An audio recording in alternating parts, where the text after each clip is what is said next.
Welcome to our last session of international and political and social issues. Today we are very lucky to have with us John Feffer, who is the Director of Foreign Policy in Focus at the Institute for Policy Studies. He's the author, most recently, of Aftershock, A Journey into Eastern Europe's Broken Dreams, which you can come and peruse in the break. Also of a dystopian novel called Splinterlands, and a soon-to-be-released sequel called Frostlands. He's the author of several other books, and his articles have appeared in New York Times, Washington Post, USA Today, Los Angeles Review of Books, Salon, and many other publications. He has been an Open Society Fellow, a Pantech Fellow in Korean Studies at Stanford University, a Herbert Scoville Fellow, a Writing Fellow at Provisions Library in Washington, D.C., and a writer in residence at Blue Mountain Center at the Wurlitzer Foundation. He's a former associate editor of World Policy Journal. He has worked as an international affairs representative in Eastern Europe and East Asia for the American Friends Service Committee, and has studied in England and Russia and lived in Poland, Japan, and traveled widely through Europe and Asia. And he will be here to talk to us about freedom of the press here in the United States and around the world. Without further ado, I give you John, who is getting extra injury time because he has a broken knee. Okay.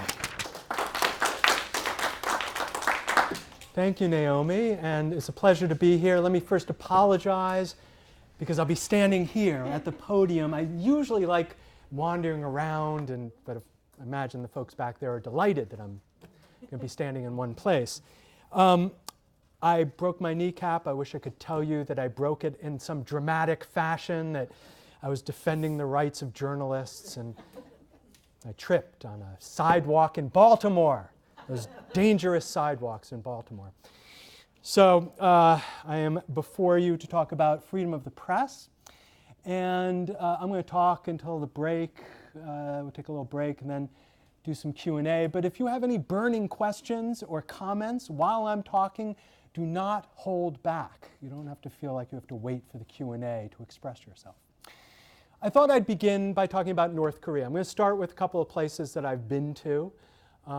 North Korea, Russia, and of course the United States. But I thought I'd start with North Korea because that's basically kind of your base level in terms of freedom of the press, in the sense that there is no freedom of the press, absolutely none, okay? There are no independent newspapers, there is no independent TV station. There is not even Samizdat. Samizdat, of course, is the self-publishing that took place during the Soviet times, in which dissidents kind of prepared on mimeographed sheets of paper and distributed informally works by Pasternak and by Solzhenitsyn and so forth, or by folks writing in the West. There's nothing like that in North Korea. There is no civil society. There are no dissidents. There's no Andrei Sakharov. There's no Václav Havel. There is no civil society, okay? People have cell phones, and they communicate by cell phone, and they give information by cell phone. And what information do they generally give? What absolutely critical information do they give? The price of rice. Now, why do you think that's critical information? Because there are new markets in North Korea, and this is the only way that the sellers can communicate what the price should be for the rice that they're selling. Because they don't have access to any news, they don't have access to any international coverage to tell them what the price of rice should be. They only have access to each other. And it is too dangerous to use your cell phones to communicate anything political, but the price of rice, that they could communicate. That doesn't mean that there aren't other sources of information in North Korea. People are able to smuggle in information from the outside.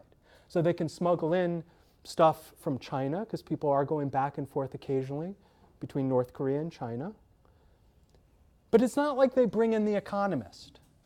It's not like they bring in the New York Times. What do they bring in? For the most part, they bring in South Korean soap operas. That's what's most popular. That's what people want to watch.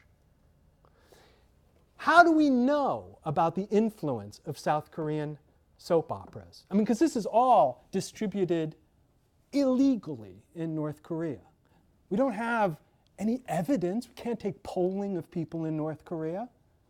How do we know that South Korean soap operas are so popular? We can only know indirectly. So for instance, some years ago there was a directive from the North Korean government that said men's haircuts should be precisely this length. Gave exact measurements of what a man's haircut should be. And people in the West were like, totalitarian government, even telling men how long their hair should be.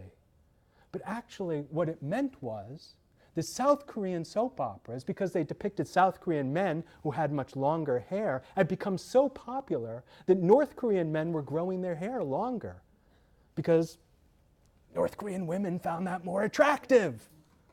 And the government felt it had to crack down on that. So that's the only evidence we have of the popularity of South Korean soap operas. Okay, so I've painted this picture of lack of press altogether, no press freedom whatsoever. I mean, there is official press, there's official newspapers, official TV. I don't want to make it sound as if there's no entertainment, no official entertainment in North Korea. There is official novels, there's official movies, and that's actually very important to understand about North Korean society. Very early on, in the 1940s, after 1945 and the creation, basically, of North Korea, the regime understood that the way to control people was not just through the newspapers, because a lot of people didn't read the newspapers. Maybe they couldn't read, they were illiterate. But even if people could read, a lot of them thought the newspapers were boring. So the regime realized that really the most important, most powerful tool was film. Film could get across the message of the regime far more effectively. More importantly, film could not be interpreted. Like you do a play, well, a troupe could interpret the play a different way. An actor could interpret the role a different way. The message could be slightly different. But film is the same whenever and wherever you show it.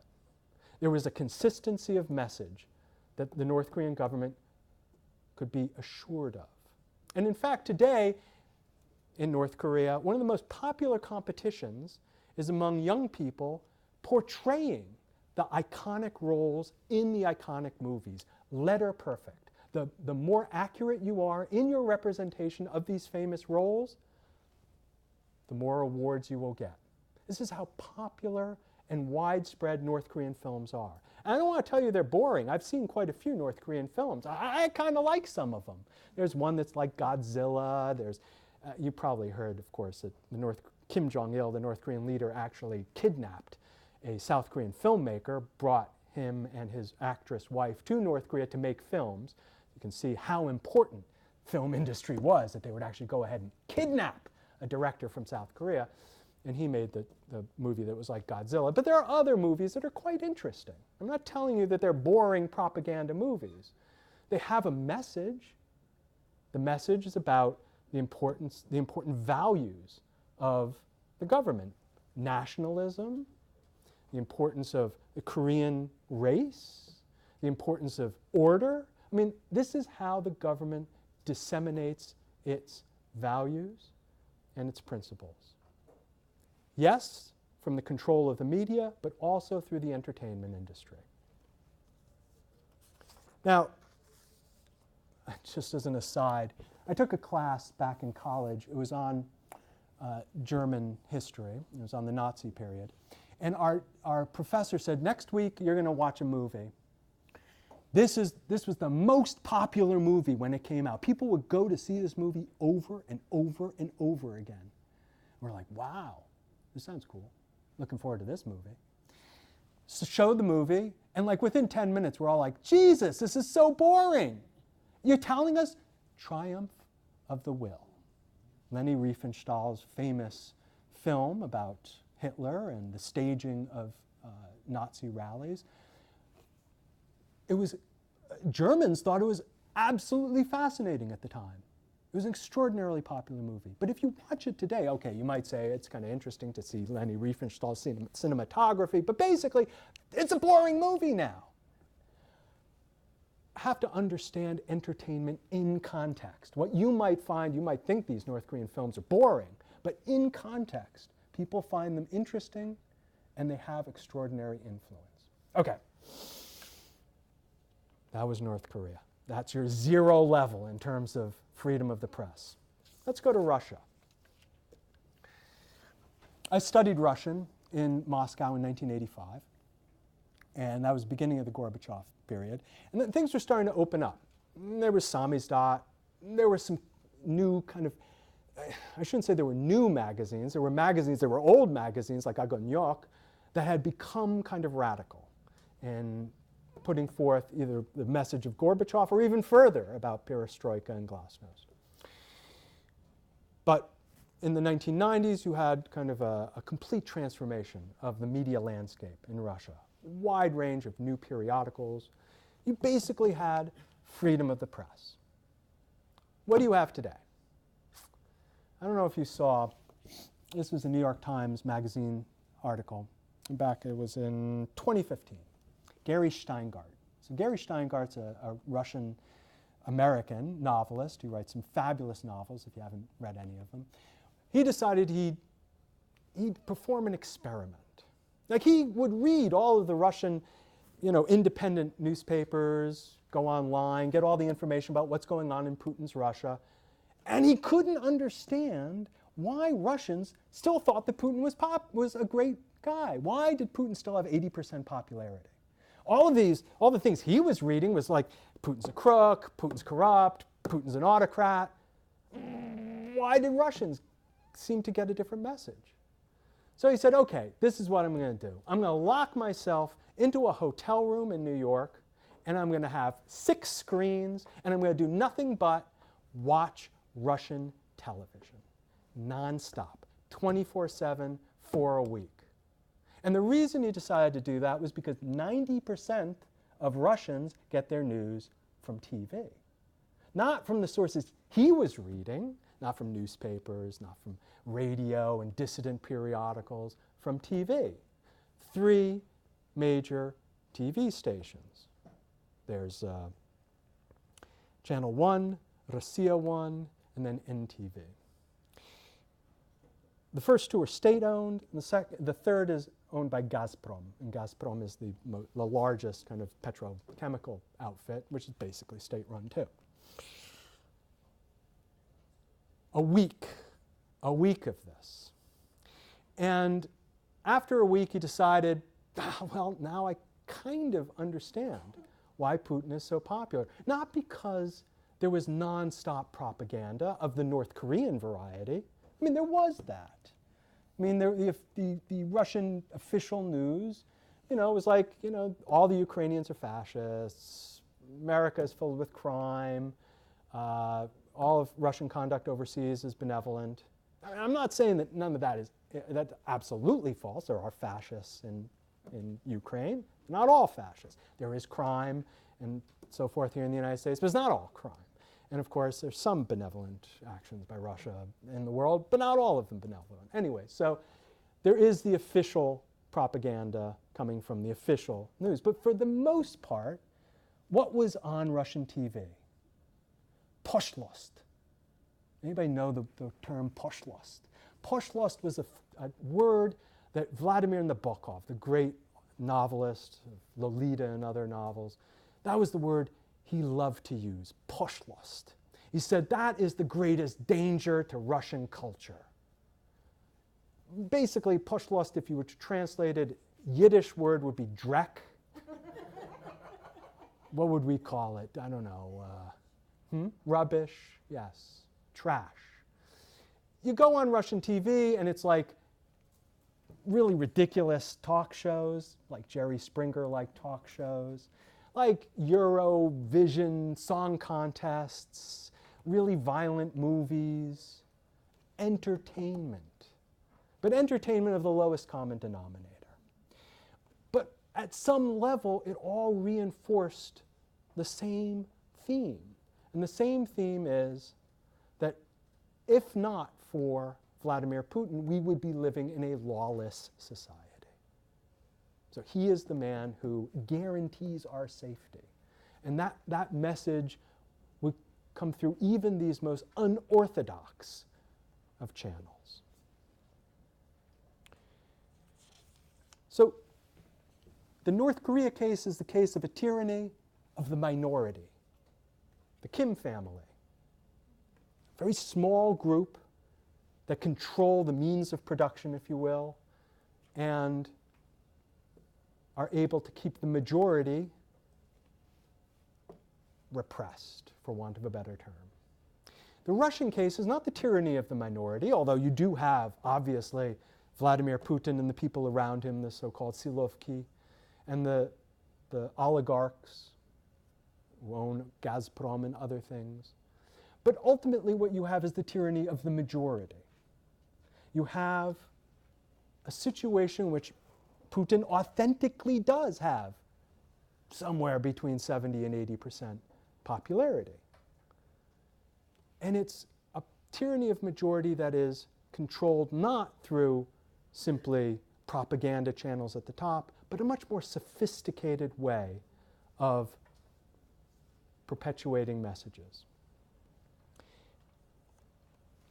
Control of TV, especially in countries where 90+% of the population get all of their news from TV, is the most critical thing that illiberal leaders will seize first and foremost. If they can control the TV, they can control everything.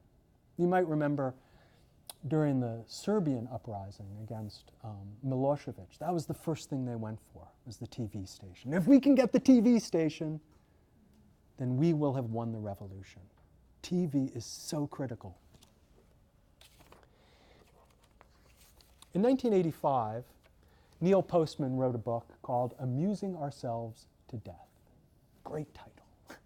Neil Postman was, unfortunately passed away, one of America's kind of premier media critics.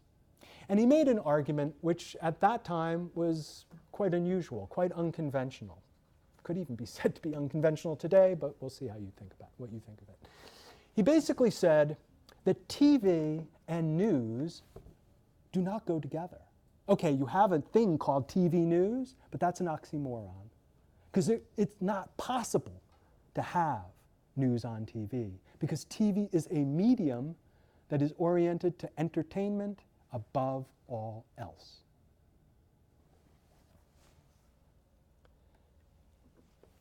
In 2004, Jon Stewart went to the set of Crossfire. I don't know if you remember this. Jon Stewart, of course, the anchor of his Comedy Central news show. And he went to Crossfire. It was Paul Begala kind of on the left and Tucker Carlson really on the right. And I don't know what they expected when they brought Jon Stewart on. I think they probably thought it was going to be funny, because he's funny. But Jon Stewart had an agenda. And he went on, and there was some polite banter to begin with. But then he said, you guys basically are not doing your job. And they're like, what are you talking about, John?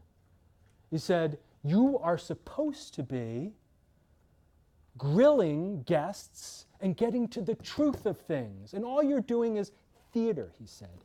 Theater. This kind of pro, con.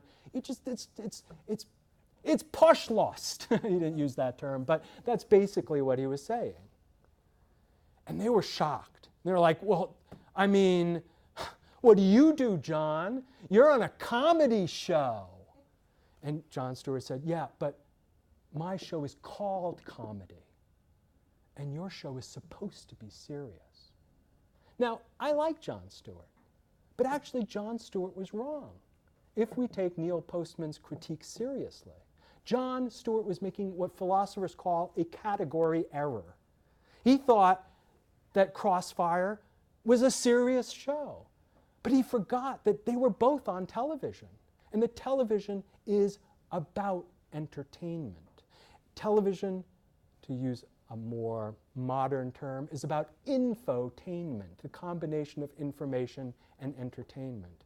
And that Tucker Carlson and Paul Begala were engaged properly, as the medium demands, in theater, just as Jon Stewart was doing. Now, you probably have read about what has happened with TV coverage over the years. There are published polls, or analyses rather, every year about the decline of, for instance, sound bites. So you go back 25 years ago, and when people appear on television, they actually complete sentences. Nowadays, 2 words if you're lucky.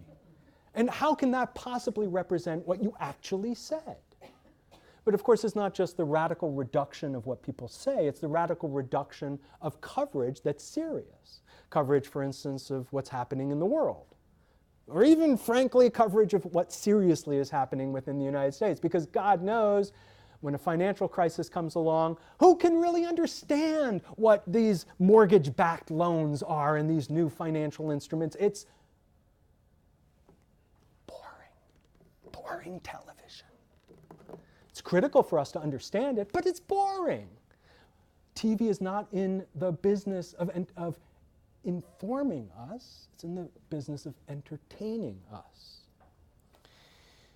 It's not just TV, of course, that has reduced its coverage of foreign affairs. You see the same process in the authentically serious newspapers. New York Times, Washington Post, closing their foreign bureaus because they can't support it. These are losing, well, up until recently when Trump was elected, these were losing operations. Trump has been a godsend financially for a lot of serious newspapers. But anyway, up until that point, they were losing money and they had to cut back. And they cut back where they knew they could, and there wouldn't be, okay, there would be protests, but people wouldn't stop subscribing. You cut out the sports section, forget it. Might as well close down shop. Cut out style, also. These are the popular sections.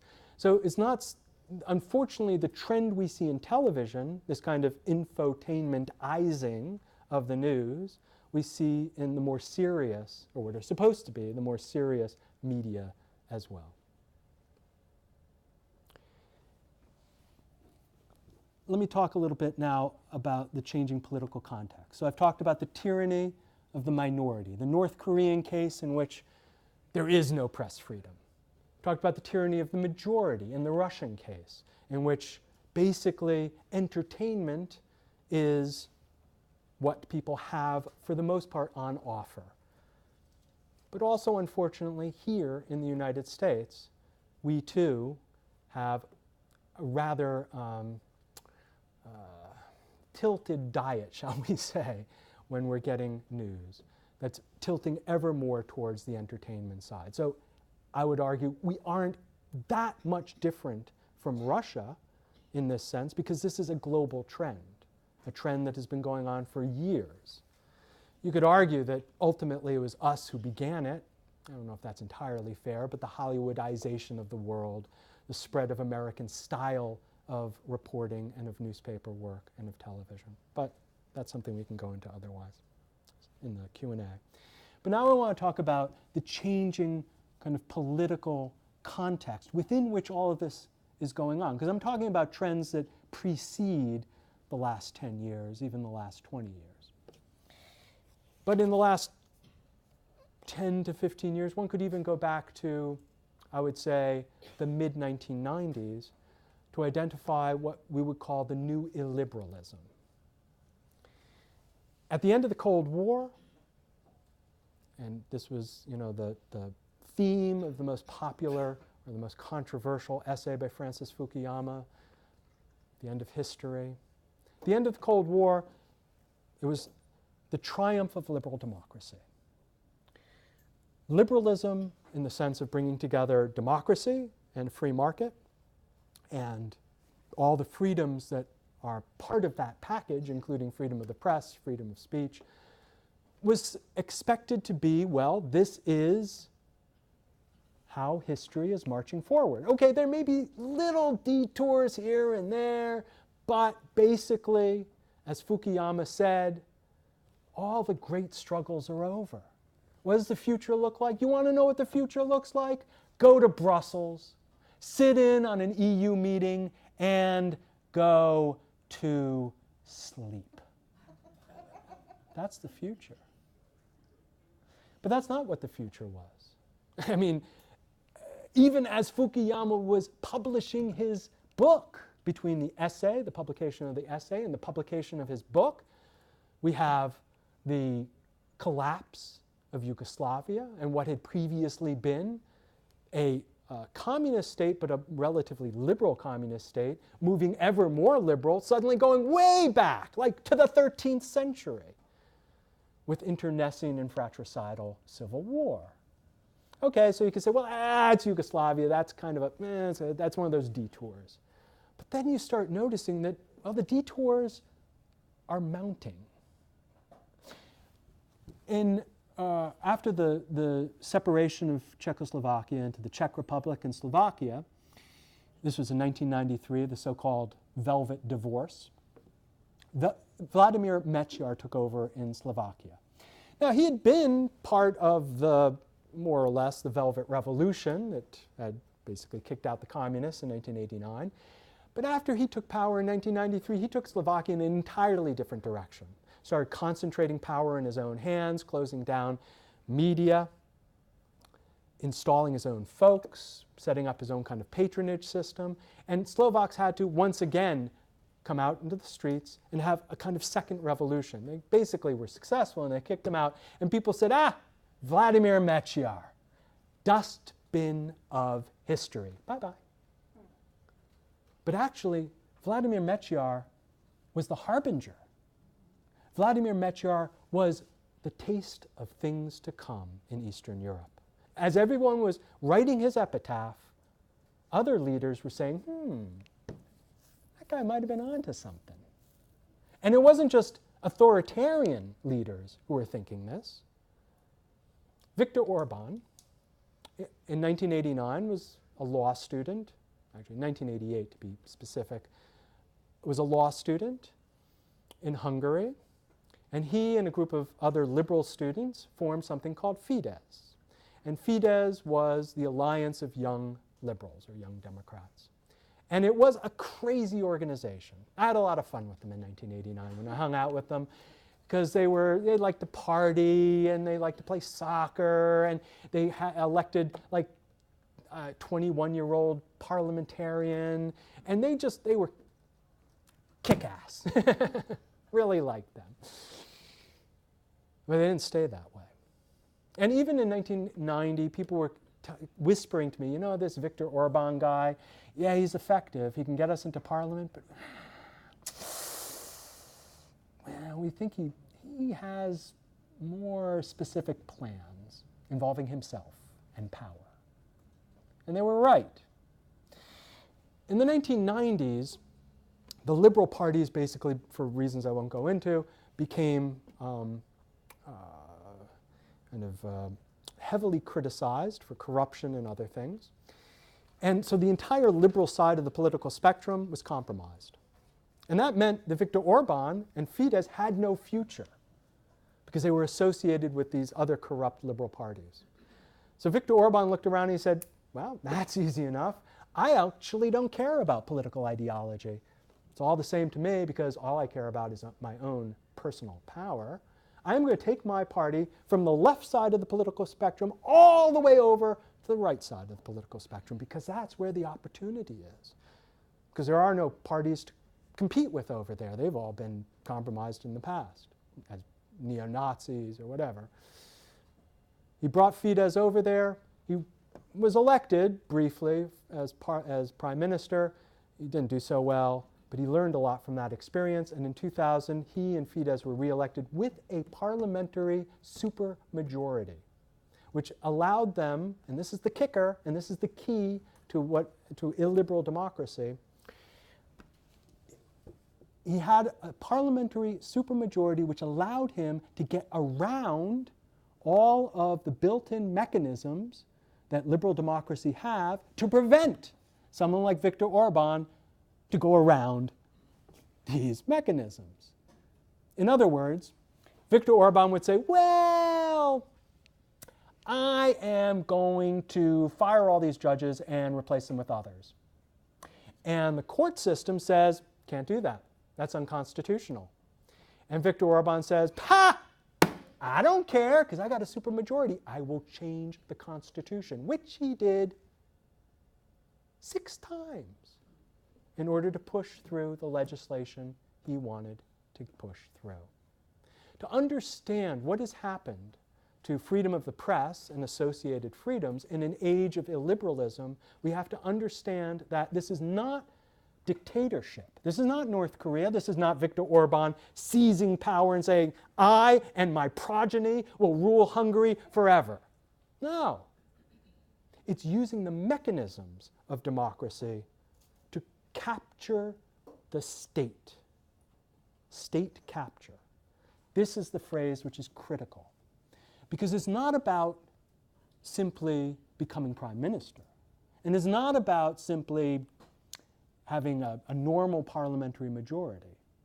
It's about capturing all of the institutions of the state in order to use those institutions to then enrich your circle of friends.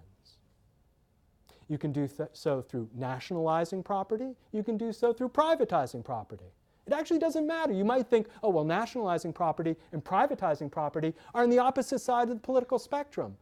You know, privatizing is neoconservatives or neoliberals, nationalizing or neo-communists or social democrats. Forget about that. It's not ideological.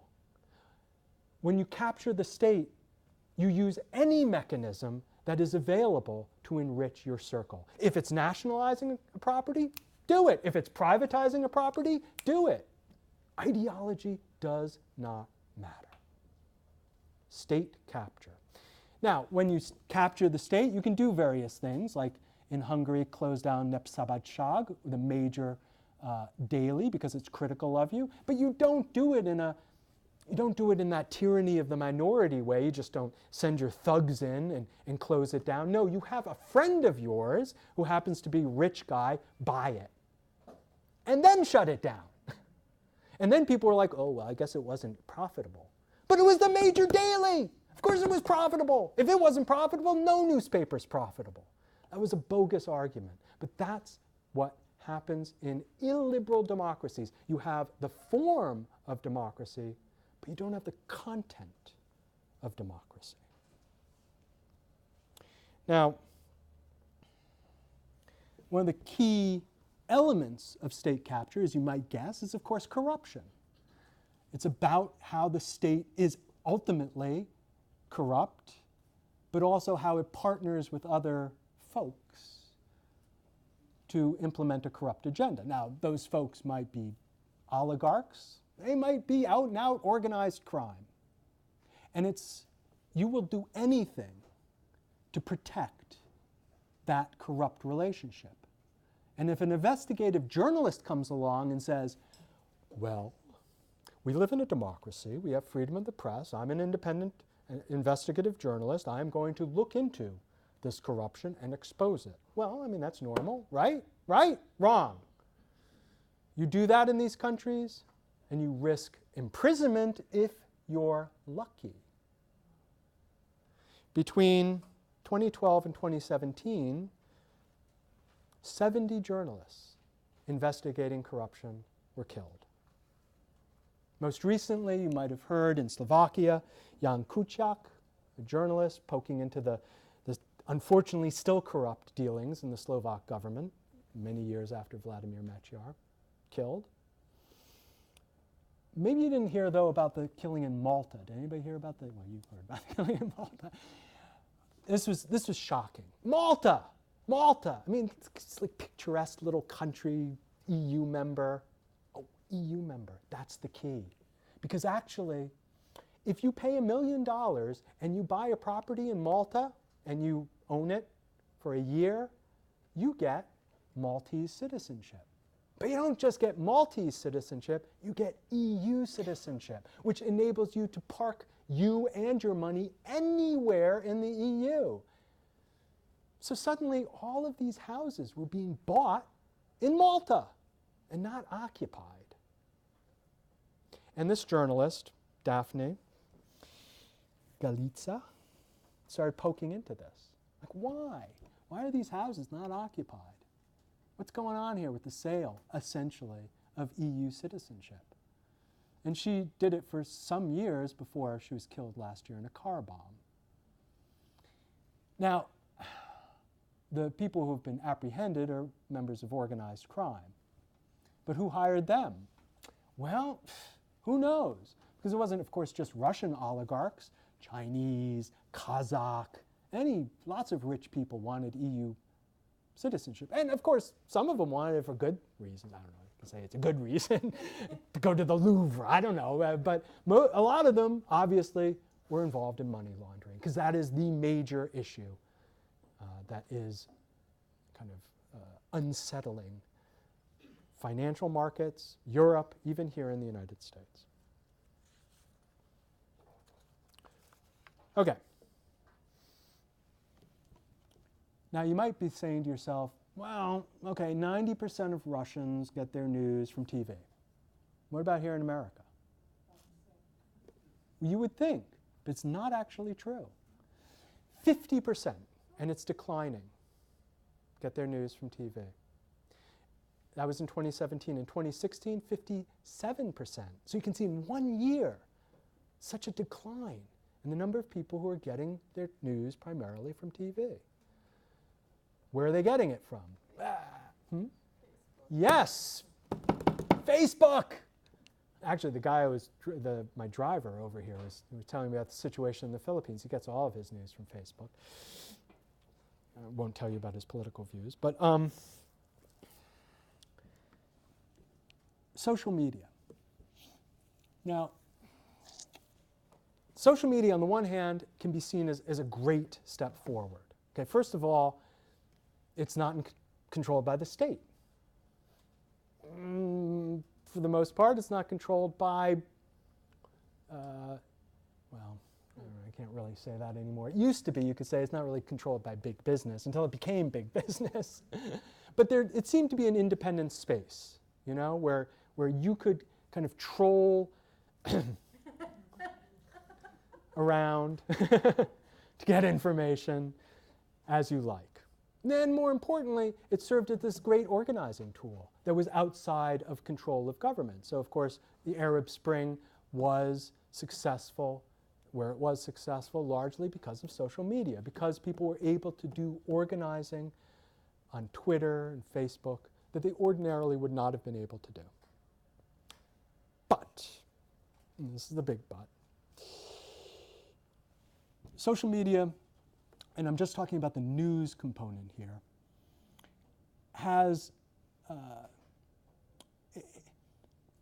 is one of the key drivers of the big tail. I don't know if you know this phenomenon of the big tail. We once had a mass market. We would all, watch Hogan's Heroes or whatever Posh-Lust was on TV.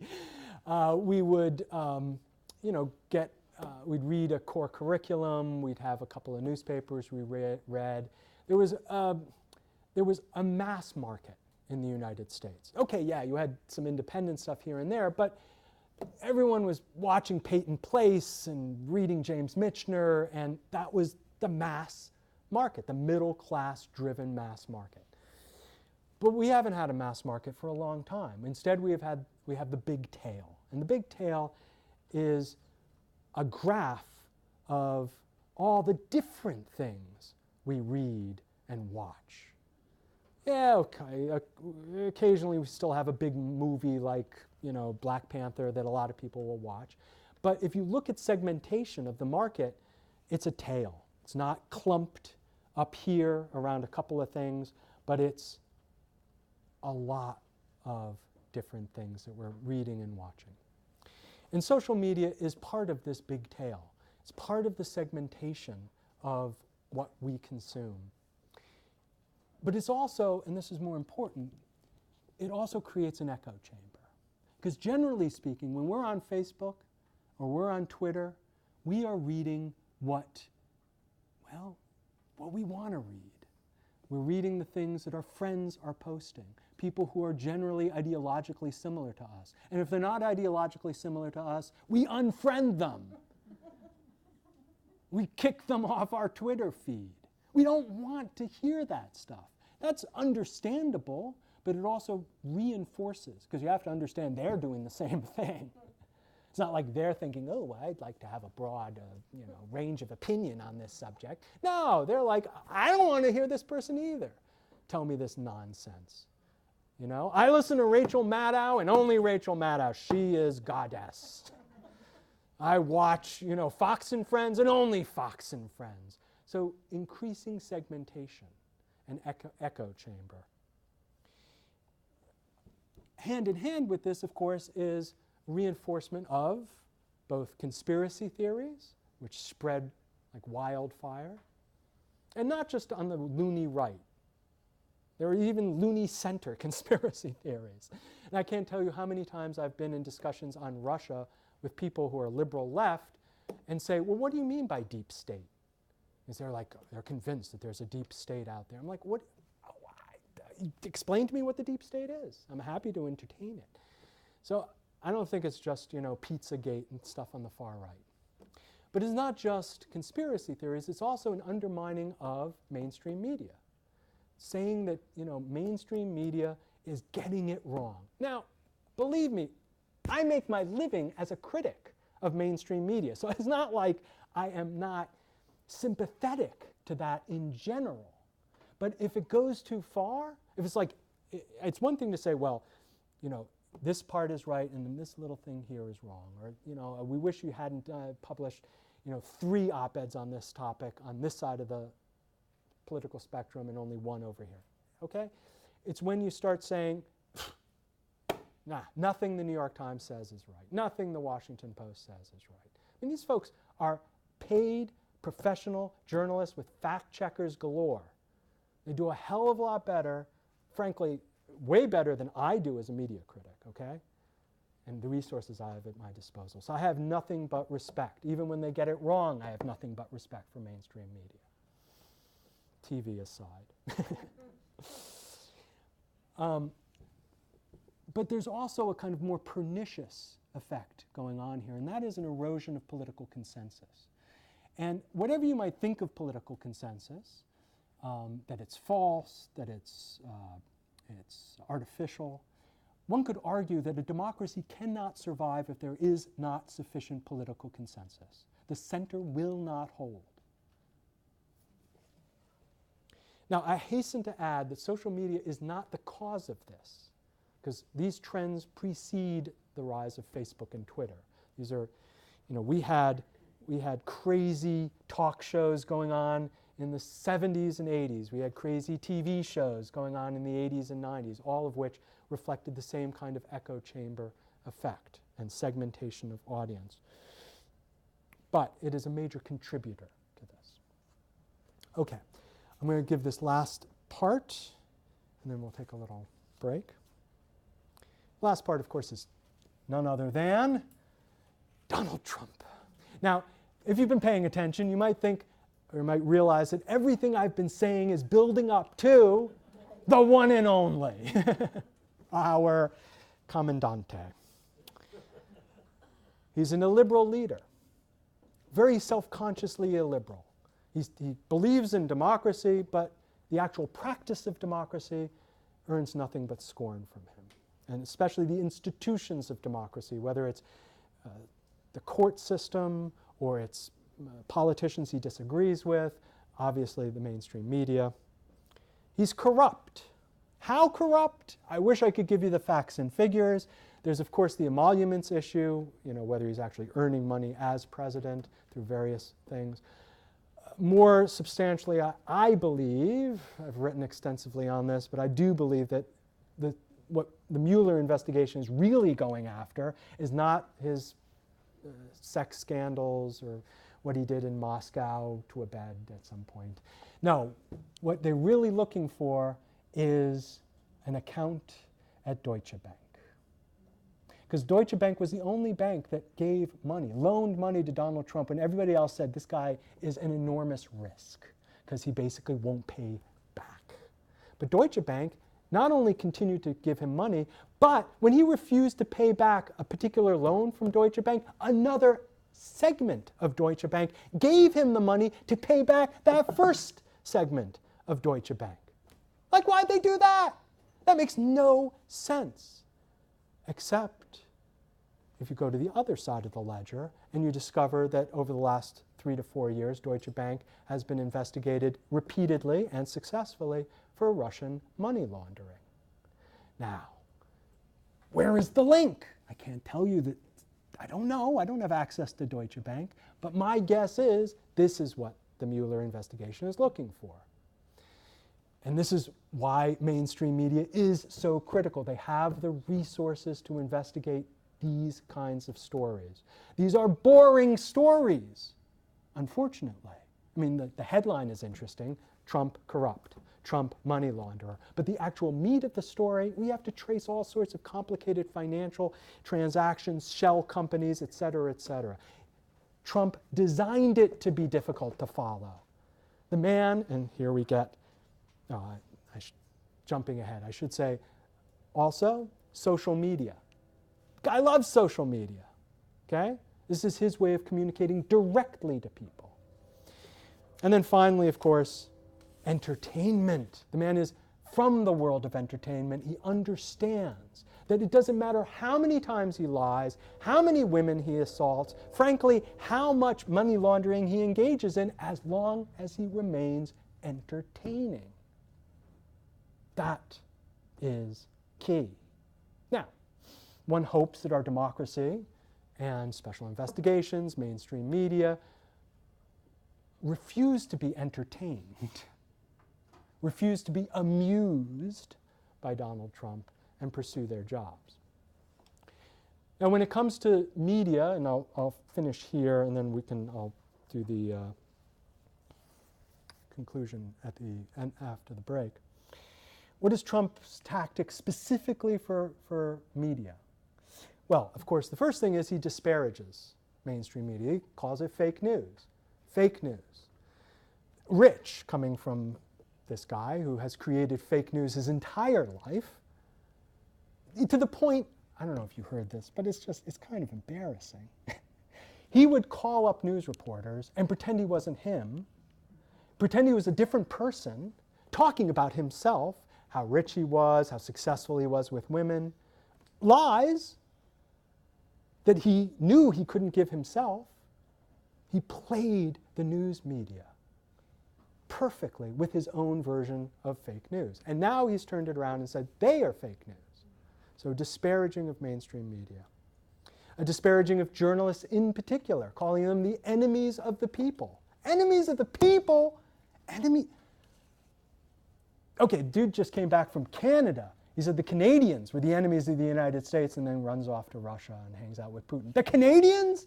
Okay, journalists can be a pain in the butt, but Canadians? My God, Canadians are bedrock nice people. And he insulted them. Okay, sorry, that was gratuitous. He has reduced press briefings, the number of press briefings, probably because the first ones with, what's his face? Guy. Spicer was so embarrassing, so you can understand why you'd want to reduce the number. He's brought in non-reporters by Skype. I mean, these people they're not reporters, and they ask questions like, did you enjoy your trip to Russia? Oh, good, hardball question. And then he'll ban reporters who ask impertinent questions. Ban them. Say, sorry, you can't come back. And I'll end here. There was a poll that came out last week. It's to give you a sense of, well, what effect this has. Okay, we talked about all these other kinds of trends, talking about the infotainment trend, the illiberalism, state capture, impact of social media, impact of Trump now, and his attacks on mainstream media. A poll last week came out Ipsos, reported in the Daily Beast. 43% of Republicans agreed with this statement. The president should have authority to close news outlets engaged in bad behavior. Bad behavior? What does that mean, bad behavior? Only 36% disagreed. Now, you could say, well, those are just Republicans. But actually, fundamentally, and this is the problem here, Trump doesn't care about anything about except the narrow, unfortunately not so narrow, slice of the Republican Party that supports him out inside in the country. Because he understands that he was elected by a margin of basically 70,000 votes in 3 states, and that he will win re-election by appealing only to those people. Who cares what New York, California, D.C. certainly, Maryland, these are Democratic states, are going to vote Democrat. Who cares? Doesn't matter. Popular vote doesn't matter. Electoral college and winning a thin majority in the Electoral College is the only thing that matters. And if attacks on the media appeal to that group, that's a winning electoral strategy. So these books are my latest books. This is a dystopian novel, and it was published before the election, and yet, because it was a dystopia, seemed to predict what would happen afterwards. This is called Splinterlands. Could you write your name on the picture? Sure. I'll do it. Okay. Although my handwriting. I actually brought a couple of copies, so if anybody's interested in buying them afterwards, I'm happy to part with them, so my pack is lighter as I go home. And so the sequel to this, Frostlands, which features as its protagonist an 80-year-old woman who saves the world, is coming out in November. And then Aftershock is about returning to Eastern Europe in 2012, 2013, and re-interviewing the people I interviewed in 1989 and 1990 in Eastern Europe to find out what went wrong. Why was there such a political shift away from the values that people seemed to embrace at that time? So I'm going to just give a very quick, extremely quick wrap-up, and then address the question of Congress, because some people are interested in the question of Congress. But just to conclude the various strands, I mean, I talked about, again, the tyranny of minority, top-down control. This is obviously the easiest in some ways, and when I say easiest, I mean the most transparent, the easiest to identify threat to press freedom. The jailing of journalists, the execution of journalists by a government, the closing down of newspapers, or in the case of North Korea, the complete eradication of what actually had been, even under Japanese occupation between 1910 and 1945, some independent press in what was North Korea, or what would become North Korea. State capture by illiberal leaders, much more difficult to unravel because it seems like it's democratic. They are elected leaders, but they are kind of allergic to many of the institutions of democracy because those institutions are impediments to their control of not only political power, but resources, the resources of the state.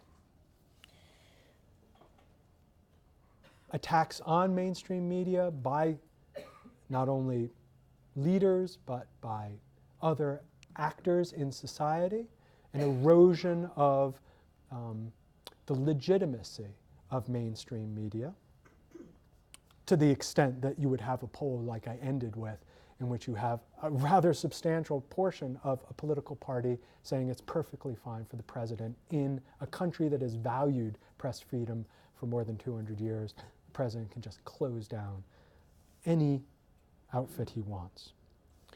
This trend of infotainment, which is of course much more insidious social transformation that undermines the, one could call almost the sanctity of information and its transformation into something that is really only for our amusement.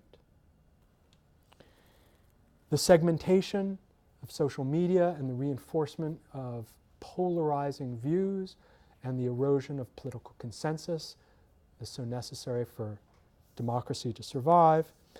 In your readings, there are other threats that have been mentioned: terrorism, surveillance. All of these are important, but fundamentally, I think the most important threat to press freedom is indifference. If we don't care, the battle is lost. It doesn't matter how many journalists there are, it doesn't matter what fabulous exposés. If the population fundamentally doesn't care enough to read and then to use that information to make informed decisions in a political sense, then the democracy is but a shell. So, Congress. Now, of course, Donald Trump didn't just capture a state. Before he captured the state, he captured the party. I mean, this was a party that was, as you remember from the Republican primary, very divided, by no means easy to swing onto Trump's side. And there were large donors who were very skeptical, Republican Party donors, very skeptical about Trump. But about halfway through the campaign, and this was I think, a pivotal moment, Trump had actually said that he would listen to both sides in the Israel-Palestine issue. And he was critical of AIPAC, American Israel Political Action Committee. But then a couple of key donors, primarily Sheldon Adelson, casino magnate, said, dude, you're going to need money. And this position doesn't fly. It doesn't fly, frankly, for the Republican Party, and it won't fly for you either, specifically. So you got to change. And immediately after that meeting, Trump changed his position, much stronger defense of Israel, but not just Israel, but specifically the government of Benjamin Netanyahu. And Adelson said, fine.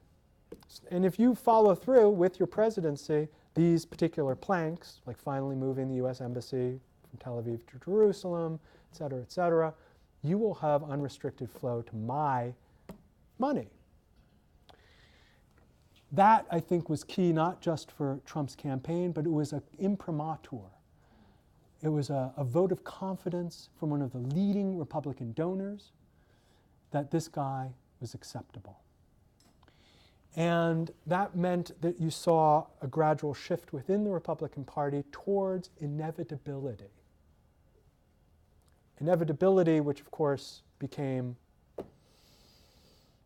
orthodoxy after the election, because of course there were still holdouts. Mitt Romney, still saying this guy's a fool. But after he was elected, who goes to Trump Tower up in New York to see if he can, get a Secretary of State position? And Trump had no intention whatsoever of giving anything to Mitt Romney. He just wanted the man to grovel. And he wanted it to be broadcast the world over. So that's the most important thing for him. Loyalty. Dude, the book that probably he read as the political primer, it wasn't The Prince, it wasn't, it wasn't Jefferson, Washington, it was Mario Puzo. It was The Godfather. Loyalty above all. And if you go against him, you will feel his wrath. So the Republican Party has fallen behind him. And because it controls Congress, it has given him what he wants, more or less, and it has gotten, in some sense, what it wants in return. Primarily, Supreme Court, as well as the enormous tax package benefiting the wealthy. Now, it may not stay that way. We will see in the midterm elections. For the midterm elections, very different from presidential elections. There's no electoral college. This truly is, everybody voting, having a say. And if the Democrats control either the House or the Senate, they will have committee power to do all sorts of things, launch investigations, subpoena. Whether they get to the point of impeachment,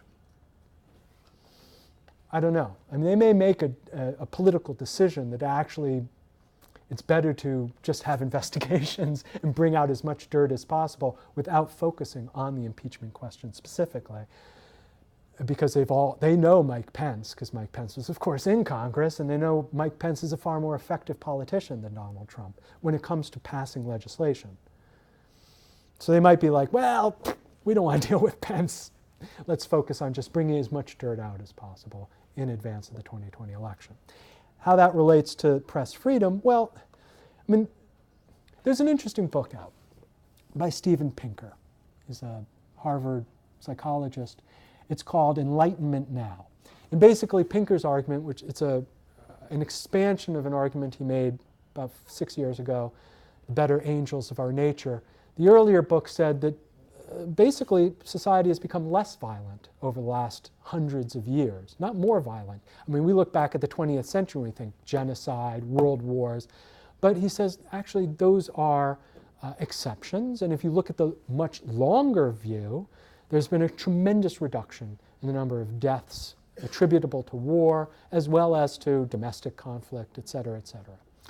His latest book argues that Enlightenment values more generally democracy, tolerance, belief in scientific method, all of those, again, have become far more powerful and popular over time, not less. And we are living much better lives now than anybody has ever lived. So if people tell you that things are negative, well, just tell them in the long term things are much more positive.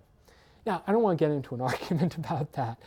I bring it up because one of the reasons he says that most of us are pessimistic and don't believe that things have gotten better is because of the newspaper.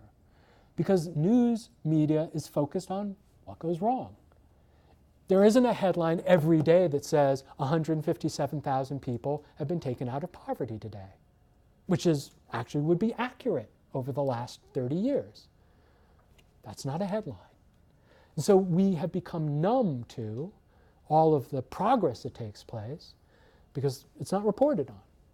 Media tells us man bites dog, dog bites man, whatever. Bad news. If it bleeds, it leads, is the expression that the news media uses. So if Democrats have control of a committee and they bring out bad news, media reports on it. So instead of the nonstop diet of Trump tweets, you would have a counter narrative based on information coming out of Congress. So that would be, I think, the most important impact of a change in the composition of Congress and how the media would cover it, and then perhaps how our perspective might change as a result. Anyway, that was an initial question people had. Other questions you have out there? Anything? Lots of leaders worldwide, including obviously the president, have tools that have allowed them to change the nature of their government. Hungary, Czechoslovakia, USA. I'm curious in your view as to whether the populations obviously support this, segments of the population.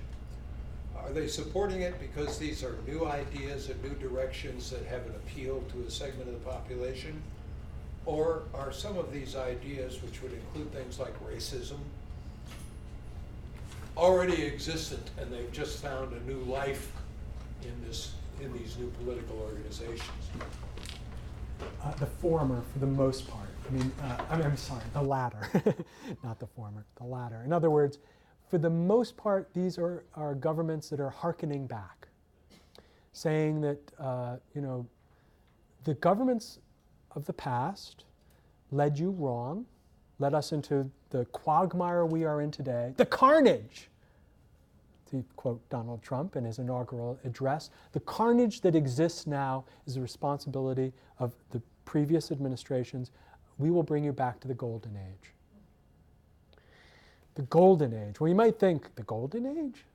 Okay, well maybe here in the United States, people, most of whom were not actually alive or conscious during the 1950s, think that the 1950s were a golden age, and you could make at least an argument about that. But how about this? There was a poll done in 2014 in Romania in which nearly half, approximately 46% of the people who responded, said that life was better under Ceausescu than it was in Romania in 2014.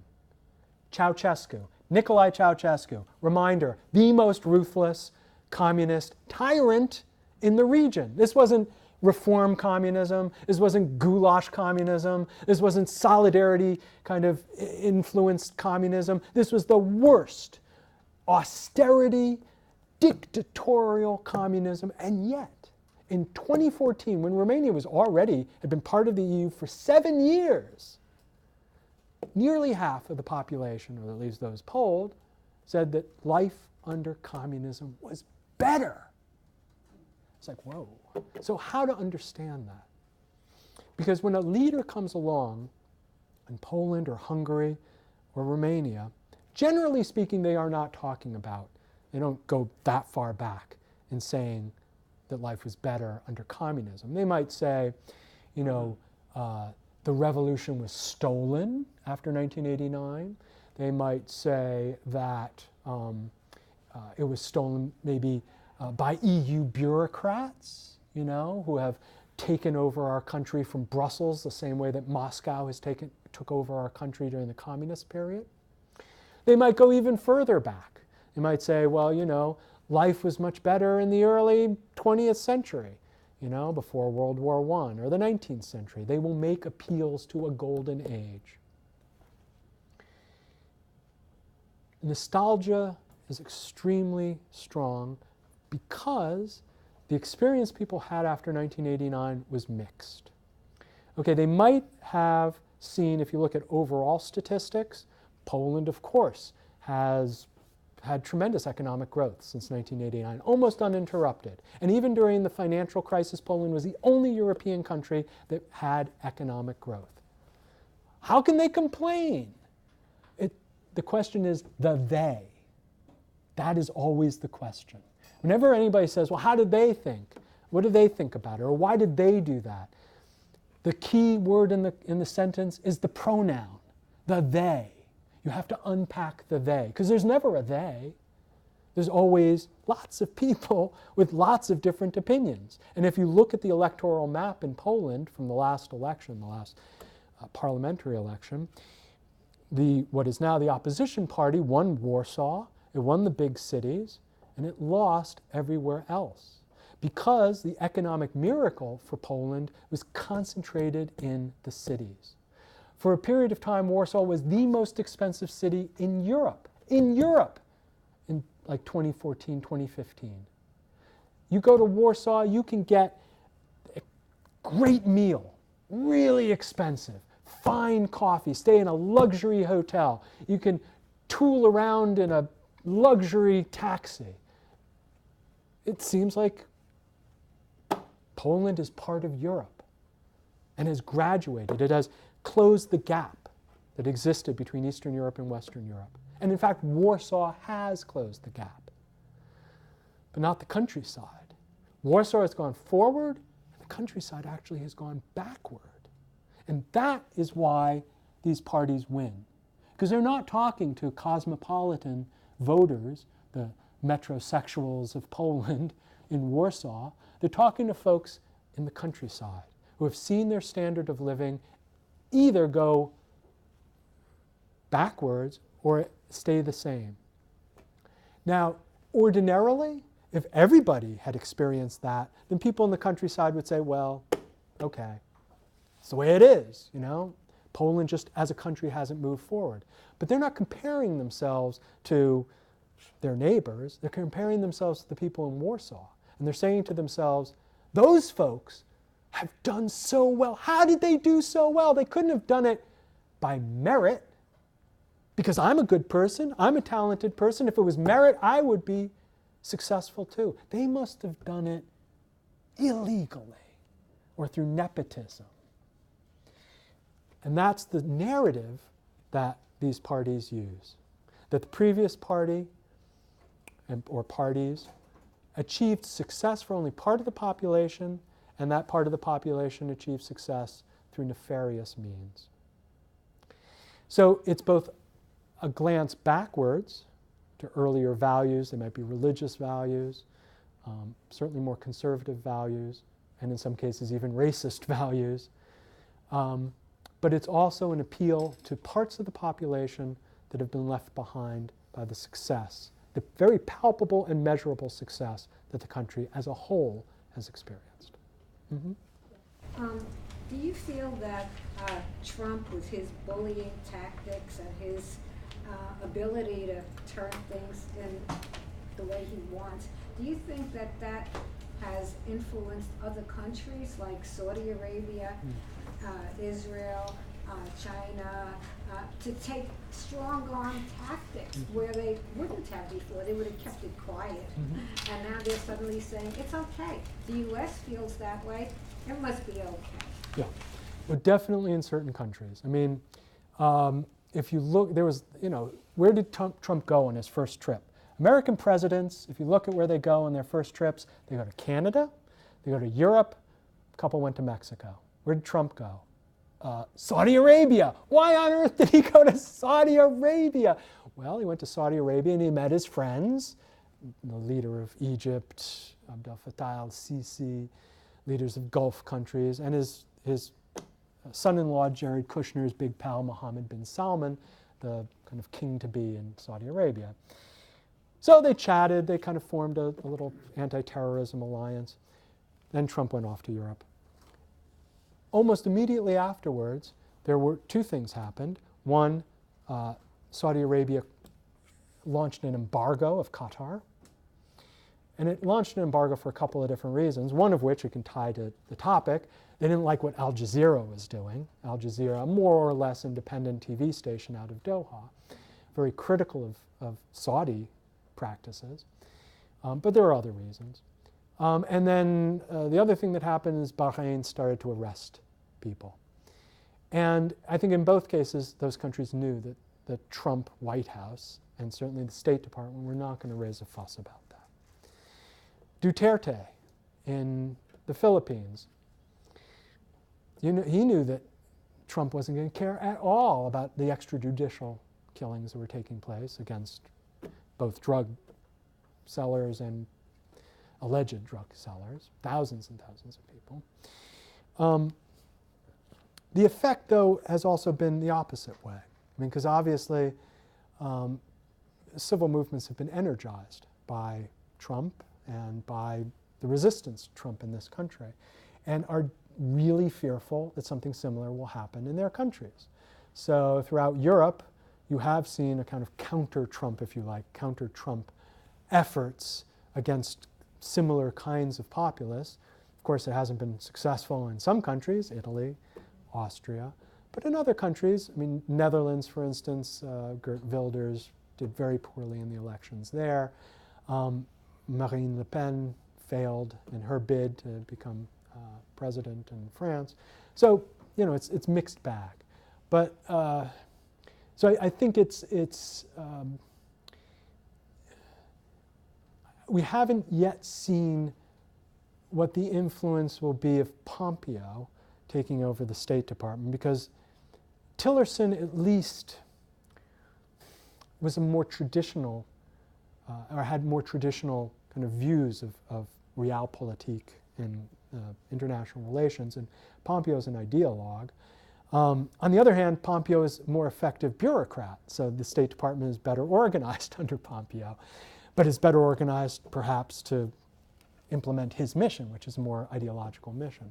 So it'll be interesting to see, and I don't think we have quite yet seen the impact of Pompeo's White House, Pompeo's State Department on foreign policy.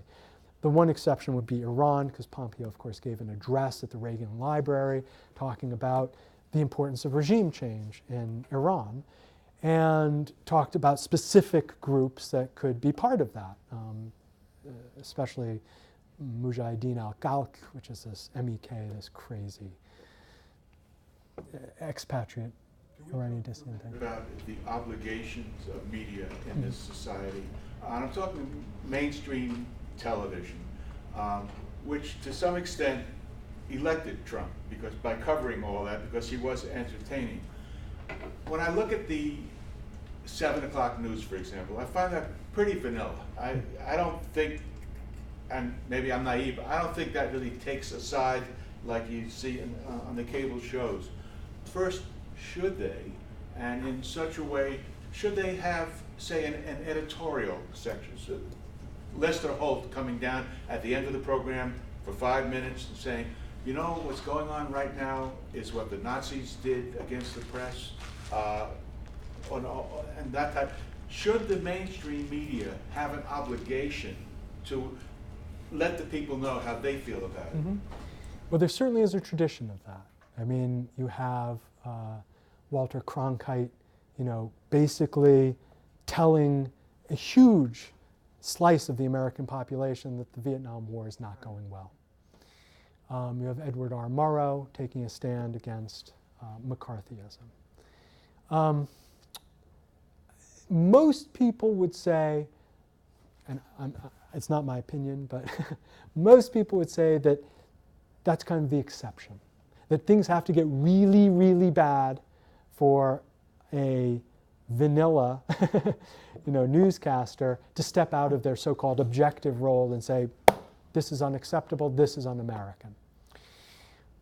Frankly, I think we passed that. So I think we are in exceptional circumstances. So if there are any newscasters out there who feel that way, frankly, they should be doing it. My own opinion, I agree with Neil Postman. I don't think that television is really a place to expect a serious critique of American politics, except in exceptional circumstances. So I wouldn't necessarily put my energies into a reform or an attempted reform of TV. And I think we are, as a country, allergic to the kind of media landscape you find in a lot of countries, which is that a newspaper or a TV station is very clearly aligned with a political position, as in France, for instance. I don't think that's going to necessarily fly. However, again, it's kind of a rear action battle, because as I said, the market share for those kinds of shows is declining. The kind of influence they have is declining. People are looking elsewhere for their news. So if we're trying to influence the largest number of Americans, I'm not sure that's necessarily going to be the place. I agree that it's declining, but a lot of the people that watch the 7 o'clock news are not far left or far right, but are the ones that can influence an election in a state like Michigan or Pennsylvania. And a lot of these are undecideds. If they can be influenced, shouldn't the media have that obligation to do it? Yeah, I mean, I would agree, definitely. I mean, and I do think these are exceptional times, and journalists in important positions should step up and take their responsibilities seriously. More seriously than simply saying, what is it? Democracy dies in darkness, or something like that. I mean, I'm fine with that. That's great, but here's something interesting, and something I wrote about, and that is, if you look at the Washington Post, and Washington Post is not TV, I understand, but if you look at the Washington Post, it's very clear that they have nothing but contempt for Donald Trump, and it's not just the Democrats or the liberals on the op-ed page; it's the conservatives on the op-ed page. And if I were a Trump supporter, I'd be like, you have completely, jettisoned any expectation of objectivity, So I'm not going to pay any attention to you any longer. And my guess is that if a TV station were to do the same thing, a Trump supporter would have the same reaction. Even if you had Max Boot, Jennifer Rubin, George Will come on and say, this guy is an autocrat. Wake up, folks. My belief is that the only people who who can talk to Trump supporters are Trump supporters. In other words, former Trump supporters. People were like, look, I voted for the dude. These are my reasons for why I voted for the dude. I understand why you voted for the dude. This is why I changed my mind. I'd like to try to persuade you to change your mind as well. I don't think TV is necessary. I would love to see more of those folks on TV, but I'm not sure that the kind of elite-driven approach to try to change the minds of people who already hate the elite is going to be successful. That's just a... I have a follow-up, Yeah. just for a second. I think as I listen to you, I also think that there is another problem that is not necessarily to step up and take a position because we are in exigent circumstances to say, this is terrible, our institutions are being decimated, this is an emergency. But there is, just because it's entertainment, as you said before, there is just a basic lack during vanilla news of informing the people about what the government is actually doing. And that doesn't mean saying Trump is terrible, don't vote for the guy. It's saying this is what's happening with our environment, or this is what's happening with asbestos being put in buildings again, or things like that. Those things don't get reported except as a who's up, who's down kind of formulation. Legislation gets covered as if it was a soccer game. Mm-hmm. Who scored the most goals, who did this, who did that. So part of the problem with vanilla news for me is not the partisanship, is the vapidity and the lack of content and instruction of the people what their government is doing. But because, as you said, it's entertainment and they don't want to or are unable now to cover the serious issues. For me, that would, if we were going to do a real attempt at reform, my attempt would be not so much as to have an editorial, but to actually tell people what's going on in the government, to have more transparency, because that seems to me to be more essential to changing people's minds than actually trying to ideologically convince them. Yeah, I think that's a very good point. Let me take 5 questions, because I see a lot of hands, and then I'll try to answer all of them. Well, let me say this. Isn't what's good about this country is that we have freedom of the press, and although television news, I'll agree with, is vanilla, you can go online, and as you said, the Washington Post hates Trump. You can read that. You can then go to Fox News, who loves Trump, whatever he does, and you can go to somebody like Reuters, who's kind of middle of the road, and then a person has the ability to form their own opinion. I mean, through the internet, the sources are there. I personally don't like TV news because due to the internet, it's reported quickly. And anything you see on television is anywhere from 2 hours to 24 hours old. So I mean, you're going to get your latest news by looking on the net.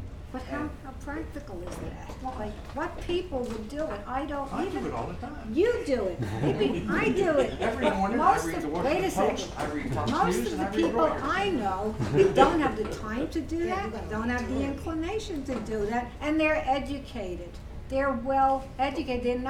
They're not dummies. They just are not going to do that. Then they're going to accept somebody else's opinion. Well, that's what's happening. An We're educated resorting person to should form their own. what The thing you learn should in college is to not look what at- is. The thing you learn in college is to look at different sources How many and people? form It's an How many people? extremely important debate. I hope you'll continue it. But let me get a couple of other thoughts. 1, 2. Trump's use of distractions, like this week it's all Omarosa, last week it was the NFL, LeBron. But then I've heard other theories, and now, see, I don't know if I'm feeding into a conspiracy theory because things are so crazy now, that Trump himself is the distraction. That there are people behind the scenes trying to change a few things in the Constitution, undermine a lot of things that America is built on. So I find myself, I don't want to be one of those conspiracy theorists, but these days it's hard to know. Good question. Okay. I was relating to both what Terry and Natasha said. Naomi said, if anybody has been following what's going on in Florida, with the damage to the coastal, a lot of that came not only from Governor Scott, but also other officials with cutting back on sugar in the water and dumping of, chemicals in the water. And all you need to do is see the whales down and the dollars down, sand dollars down, and all the fish, and that's enough to begin for you to wonder what the government is not doing or is doing at the behest of either the state government or the federal government. A picture is worth 1,000 words. So I think in that case, social media has been very, for those who are reading it. Now I'm getting a feed that's my feed, which is not what other people are getting. And so I would agree that the way to fight a reaction is actually to provide information. People champion the fact that all of these regulations are being cut back, which may sound wonderful for business, but may not be good for the air you breathe or the food you eat. So I would say that's probably one of the ways to deal with it, because not everybody is going to have 2 or 3 hours to sit and read 3 or 4 or 5 newspapers. It's wonderful to do that. I'm not disagreeing with you. But there has to be a practical way to fight a rearguard action. I wanted to clarify one thing, because I'm not sure if I heard you right. You were quantifying what were the categories of Trump and your listing of him. And the first thing I thought you said was he accepts democracy. And I wasn't sure that I agreed with you if that's what you said. If he pretends to accept democracy, I don't agree with that. So I wanted to clarify that. And then I wanted to suggest that you hit a nugget that I think is the rearguard action, besides all the other things people have said, is we need to make sure we're talking to the people who are falling behind, or feel that they're falling behind. Yeah. So if you can qualify the comment about Trump and what your theories are about those people that are feeling that they're falling behind. Yeah, good. Okay. With regard to the way Trump communicates, he tends to use Twitter, which is a non-feedback. It's just him, take it or leave it. And then he has his rallies. And then he also does a lot of executive actions, which are also not legislative. There's a sort of a debate going on. There's that guy that wrote "The World is Flat" at the New York Times. I forget his name. Saying Thomas. we must cover his tweets to show his character. The problem, evidently, is he sees it as a character tyrannical flaw. And then the other would be the opposite. Don't cover him and force him into saying something, but I doubt you can force a person like that. So what is the solution if your leader doesn't really want to do what democracy is about, which is to provide a forum and hopefully arrive at a consensus, as you say, when he doesn't want that? Right. Tough question. Anybody else before? Yep. I believe that Vladimir Putin has deliberately done a state capture. Is Trump deliberately attempting a state capture? Good. Okay, so that's 4 questions. And let me see if I can answer them. So, is Trump the distraction? I do think that there were a lot of people in the Republican Party who thought that they could control Donald Trump. That they would put these so-called adults in the room, in his cabinet and in other positions, that would nudge him in the direction they wanted him nudged. It turned out that they were wrong for the most part. There were things that you could nudge Donald Trump towards, as I mentioned on the Israel-Palestine issue, basically an issue he didn't know anything about for the most part. But there were things that you couldn't nudge him toward. They did not want. There was nobody in his cabinet who wanted him to congratulate Vladimir Putin on his election victory. And he went ahead and did it anyway. They were appalled at, his behavior at the NATO summit. Now, you could argue that it wasn't really that important, because really the key things were already in place. They really wanted that And that, for instance, the Koch brothers. Koch brothers, I mean, just as an aside, the Koch brothers are putting an enormous amount of money into basically left-wing causes. I mean, yeah, they put a lot of money, even more money, into right-wing causes, pro-business, et cetera, but criminal justice reform and even some foreign policy, like anti-intervention, anti-war things in D.C., because they are kind of real libertarians. They actually want to see the entire state deconstructed, including the Pentagon. So that's why they're putting money on the left side. And they were appalled at a lot of the things that Donald Trump promised during the election, but they went along with them because they wanted that tax bill. And they thought that again, he could be controlled beyond that. And you've probably read that the Koch brothers have decided that he can't be and have broken with him, essentially. That isn't to say that there aren't still people who are kind of in there for their own kind of agendas. You know, John Bolton as National Security Advisor, does anybody really believe that he thinks that peace with North Korea is a good idea? Dude was publishing an op-ed 3 months before he was nominated or selected, saying we should bomb Pyongyang. So obviously he is there waiting and biding his time for a moment when he can advance his particular agenda. And Trump's decision to have a summit with Kim Jong-un, again, I don't think anybody really in the foreign policy elite thought that was a good idea. And certainly nobody in the Republican leadership. So I don't think that Trump is necessarily the distraction in a conspiracy theory kind of way, though I do think that some of the things he does enables other actors to put forward their agenda just because attention is focused on other matters. But I don't think they've kind of thought that out in advance. They're taking advantage of an opportunity. When I said that Trump believes in democracy, what I meant is that he will go through the motions of participating in a democracy, running for office, respecting the results as long as he won, you know, having checks and balances at a certain formal level. But I don't think he fundamentally believes in democracy in any kind of substantive way. In terms of your second question, how do you, I do believe that it's extraordinarily important to have communication with people who've been left behind by the economic reforms in this country. And I've said for quite some time that we look at what took place in 1989 and 1990 in Eastern Europe and then a little bit after in the Soviet Union and Russia as something peculiar to that part of the world, that they went through this economic reform that involved privatization and a move to the market, and that was something very peculiar to their part of the world.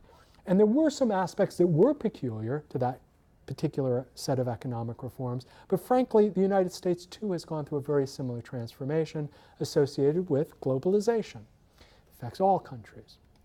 And we've seen, as everybody knows, the erosion of our manufacturing base in large part because of that, supported by Democrats and Republicans alike. So there's very good reason for people outside of Washington to say, neither party represents what I believe in. I have been betrayed by all of political leaders in this country. So of course I'm going to vote for someone who seems to be willing to destroy everything, because none of it has helped me. So I mean, there has to be, one of the most successful programs in the United States was the Agricultural Extension Program. Agricultural Extension Program went out to small farmers who needed help in learning the new farming techniques of the 20th century. Hybrid seeds, how to make them successful, fertilizer, pesticides, etc. Some of it was lousy, but anyway, the Agricultural Extension Program meant that people had faith in government because government worked for them. It provided a service that was obviously and transparently useful. And that's the problem with government today. We do not have enough programs like agricultural extension. It's fine to talk with people, but ultimately, if I'm out there, I don't want to hear from you unless you can give me something. Give me something that I need. So that ultimately, I think, is care? I mean, that was the intent. I believe that that's true. Absolutely. Affordable care is reaching out to precisely the folks who felt left behind because they were going bankrupt because they couldn't afford health care. So absolutely. Your question was... Ignore the tweets. Yes, right. Or cover it. So I don't think we can ask the media to completely ignore Trump. I mean, it's like... Can we pay them? What's that? Can we pay them? Can we pay them to Oh, ignore pay you? them. Oh. Well, I mean, yes, to a certain extent. We pay. There are plenty of internet, sites that are behind paywalls. And effectively, we are paying those journalists to do whatever if we support them, which might mean ignoring Trump. I don't think that either ignoring Trump or trying in some sense to be more anti-Trump than Trump himself is in the public imagination is the solution, because being anti-Trump, being specifically anti-Trump, is feeding into Trump's own energy. He loves that stuff. He loves being criticized and going after people specifically. I think what you have to do is you have to basically create an entirely different story, an entirely different narrative that people are interested in and pay attention to. And Trump, it leaves out Trump. It doesn't completely ignore him. It just is a different story that people are interested in. And then finally... So you're saying our leaders are failing to, the opposition is failing to do Yeah, that? I mean, there was a great piece on This American Life about the rollout of the Democratic platform, and they got someone from, I forget what, Ohio, I think, to be the spokesperson. And it was the most boring thing ever. And yeah, I know I said beware of entertainment, but please, I mean, you have to craft something that is not just a laundry list. You have to come up with a story that people find compelling. I mean, it doesn't have to be Star Wars. I mean, it doesn't have to be, but it has to be a political story that involves people that they find exciting. There was a really interesting article today in the Post about the ACA and Charlottesville and how it was falling apart and people pulled out of the market, et cetera, prices were going up, and the whole group, like 900 people, banded together, and the end result is they now have competition coming back into the market, and it was a really pretty juicy story of having success. So that would be an example of that. I think that's good. I'm going to take you, but first I want to answer your question. Yeah. So is Trump engaged in state capture? That's an interesting question because there is corruption. I mean, obviously we've seen folks resigning as a result of taking advantage of their office. There is been a number of stories about the amount of money that the Trump company has made, either because people have come to stay at Trump Hotel or for a variety of reasons. But that's really not state capture. That's not a hijacking of state institutions and a redirecting of the resources. That might be kind of Trump too. I mean, that might be, the idea, but I'm not sure. I mean, my sense of it is that Trump at least, and certainly some of the more fanatical supporters around him, are more interested in destruction, in destroying as much as they can, because they realize that at a certain level state capture is not possible because of the institutions in our country are not so young and not so fragile as they are, say, in Hungary or in Poland. And because of that, they have to be destroyed. So destroy the regulatory apparatus, reduce as much government as possible, get rid of some departments if possible, destroy the liberal order, destroy the international community, destroy anything that could be construed as an element of liberal values as represented by a state institution. So in some sense it would be the opposite of state capture. It would be the destruction of as much as possible before they leave office, and whoever comes after them, in the same way that Obama first had to deal with the economic mess when he took office, they will be so overwhelmed with the destruction that they won't be able to advance any kind of alternative strategy. Yeah. Yes, for me, I do think the news, no, I do listen to the news, and I try to listen to all the stations to form my own opinion. That's where I can see who is not telling the truth, the ones who are hypocrite, the ones, he is the President of the United States. If you don't like him, you don't have to lie. You don't have to say, well, he is this, he's that, he doesn't do this. And it's too much. It's too much. And the disrespect. Why would they would say they're going to his family, his little child, his son. I mean, all this is craziness. I can't tolerate that. Mm-hmm. And even if you don't like the man, he is still the President of the United States. You can say what you like, you can jump up and down, and I think they have to take a breath. And just, because I do listen to the news, and I have to form my own opinion. That's why I see CNN, MSNBC, everybody's just, they're lying. A lot of the things, because I don't believe a lot of them. And then when politicians pointed the finger at President Trump, that's it. How can they? Because they're as corrupted as they come. And pointing as a finger at President Trump. I think it's totally out of order. I do think the news do have a lot to do with all that nonsense.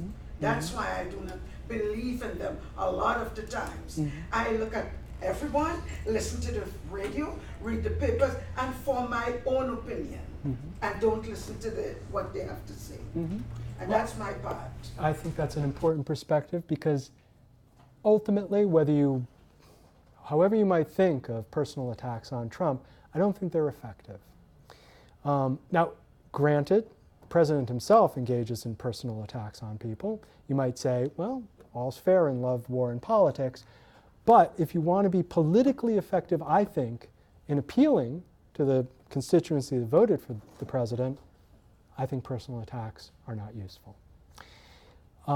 Another issue, though, you raise is the sheer volume of information out there. And that, you were in some sense talking about that. Your discussion there is, well, there's just so much. How can you see it all? How can you synthesize it? How can you bring it all in? And in some ways, we do not have opportunities to do that in our society. I mean, it's fallen upon us as individuals. I mean, it was interesting in your conversation. It's like, well, you can do that, but not everybody can. It falls on us as individuals to make that kind of decision to engage in that process. But often there are mediating institutions in a society that allow people to have conversations that enable them to bring in all the information that they have learned on a given topic. I'll give you an example. We have it to a certain extent in this country, but it's only as pilot programs. It's called deliberative democracy.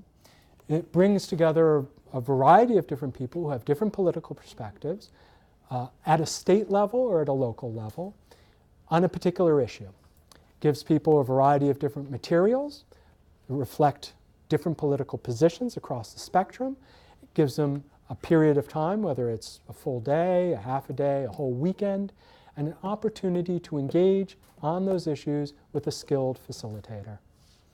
So it's no longer just me sitting in my room trying to kind of figure out from all of this massive information what's right, what's wrong, what my particular position is.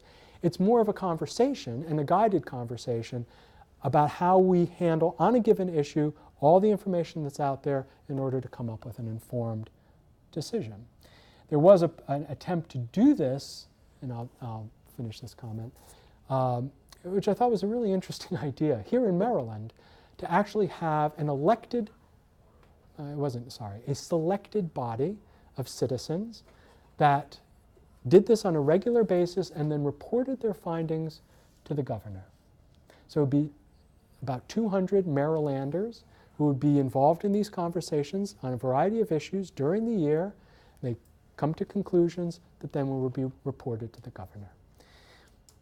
It's an interesting idea, something that can be replicated, not only state to state, but even on a local community level. And that might go towards this kind of issue of how to deal with massive information, but it also goes to the issue of, well, how do we communicate with one another other than just Twitter or shouting at each other? How do we do that when we no longer have the kinds of institutions that Vermont has, for instance, when they get together once a year in a community to debate all the issues in the community? They still do that in selected towns in Vermont. Used to be a convention in the United States, but we've lost that. So how do we reproduce that? How do we recreate that in a way? Mm-hmm. Yeah, I wanted to suggest listening on the radio so you can go about doing other work in the house or whatever you want to do. On C-SPAN, I listen to that radio program a lot. And there are people who call in, some you could see are uneducated, but they bring their viewpoint, and some very well educated, and there are a lot of experts that are called to discuss it. And I think that's a good way to get some different attitudes. But there's something we haven't talked about yet, and that's religion. Trump is appealing to people's religion, even though he does, I don't think he has any, but at any rate, it doesn't matter. He, you know, with the right has gotten this thing on abortion, and so that engenders a lot of interest and loyalty from this group in a large part of the United States that feel that they've been neglected. So there's suddenly something that they feel and akin to. And they say, oh, no matter what Trump has done in his personal life, we're forgiving him because the religion forgives him. Mm-hmm. Yeah, maybe I'll just end here. Yeah. That is important, and you know, religion does play a key role in most, not all, of illiberal politicians' success. Viktor Orban, who never said anything about religion for the first 10 years of his political career, suddenly became very religious and included as one of the constitutional changes that marriage is only between a man and a woman in the Constitution of Hungary. Certainly Poland and the Law and Justice Party, very connected to Radio Maria, which was a very conservative Catholic radio station, and Trump, as you say, has made direct appeals to the evangelical community. There are exceptions, and I'll just end with the guy who drove me over here, who's Filipino, and was telling me that one of the sources of opposition to Rodrigo Duterte's government in the Philippines is the Catholic Church, which is appalled at his policies of extrajudicial execution, among some other things. So religion is often part, and this is, you know, in part an answer to your question, is often part of this package of an appeal to, you know, a golden age, a period before secularization, modernization, cosmopolitanization, and all that cosmopolitan means in some of these countries. Religion plays a very critical role. However, religion also can be an extraordinarily strong organizing force against illiberal politicians as well. So it's an amorphous and malleable kind of set of institutions.